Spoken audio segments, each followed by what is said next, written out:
Just weather warnings and watches throughout this hour. Well, joining me now, three of my favorite American voices: WMAL radio talk show host Chris Plant, WABC radio talk show host Mark Simone, WFTL radio talk show host Joyce Kaufman. Joyce, let's start with you. The president is governing by fiat. We just heard Governor Huckabee say he's not the first president to do it. Why is it so discomforting this time? Well, probably because you and I don't agree with the direction he's taking the country into. You know, the direction I is certainly down. have, We talk straight here. We're absolutely honest. Absolutely, and I also think it's because this was the president who ran on this platform of transparency and governing for the people and by the people, and now it's pretty much all gone to trash. We don't see that happening at all. It looks like he meant governing by himself on this, doesn't it? Yeah. Pretty much, or maybe with a couple of insiders, and we're starting to figure out who they are, and that makes us even more uncomfortable. Chris, your reaction to what's going on in that city right now? The president's poll numbers moving up, and as you know, the Gallup daily presidential tracking poll up to 43%. Still low, but better than it's been. Is he getting some traction here?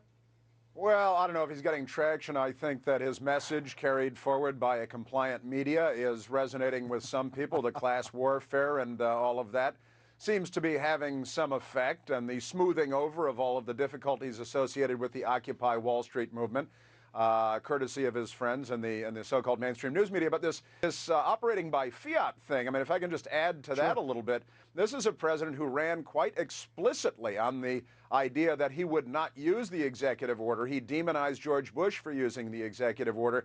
And George Bush used the executive order almost as frequently, quite honestly, over the course of 8 years when you amortize it, as Barack Obama has. But Barack Obama is really using it to circumvent the will of Congress and as a means of sort of waging war against a government that's comprised of three branches. He has contempt for Congress, and it's not all the Republicans, as was pointed out earlier. But the president is really circumventing the will of Congress in many instances here, going through the EPA with cap and trade, as you pointed out, and a whole range of other issues. The EPA, yet the Republicans, Mark, haven't cut back $1 from the EPA budget. They let them go. They had an opportunity during the appropriation, the budgetary process, to do so. There's a lot of talk. We heard Speaker Boehner today talking about they're going to watch very carefully this president to make sure he upholds the Constitution. More talk. There seems to be very little in the way of action. This Congress, watching this president, isn't too comforting for me. The one thing he did promise was transparency, and I think we all agree we can see right through him, so he's delivered on that. Yes. I think the problem is he's tapping into this anger, trying to harness this anger, and it's helping him right now. But that election's a year away. 6 months from now, people are going to start to realize he hasn't provided any solutions. He's not solving any problems. Well, the Republicans, what problems are they solving? They've got a clear front runner in New Hampshire, Mitt Romney, 41% in the latest poll.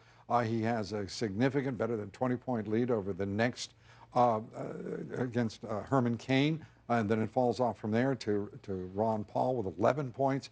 What are we seeing a shift here to a clear front runner, or are we seeing more muddying of, if you will, of the prospects? New Hampshire means absolutely nothing. It's practically a home state for Mitt Romney. He's had a house there for years. He's going to win New Hampshire no matter who runs against him. He should have gotten a house in every state if it had this thing worked out. He may before we're done.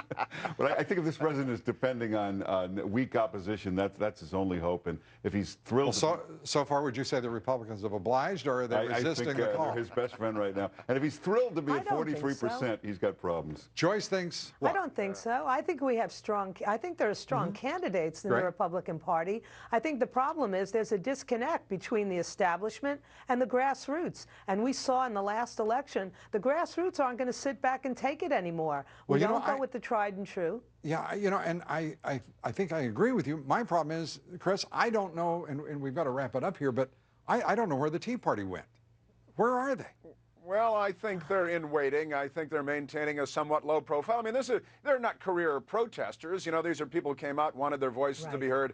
I can assure you they're still percolating. On election day, they'll show up regardless of who the Republican candidate is. And also in terms of the Republicans not doing anything, real quickly, Lou, you know, they have passed 16 or 17 jobs-related bills through the House of Representatives and moved them over to the Senate, where Harry Reid and the Democrats have taken no action at all.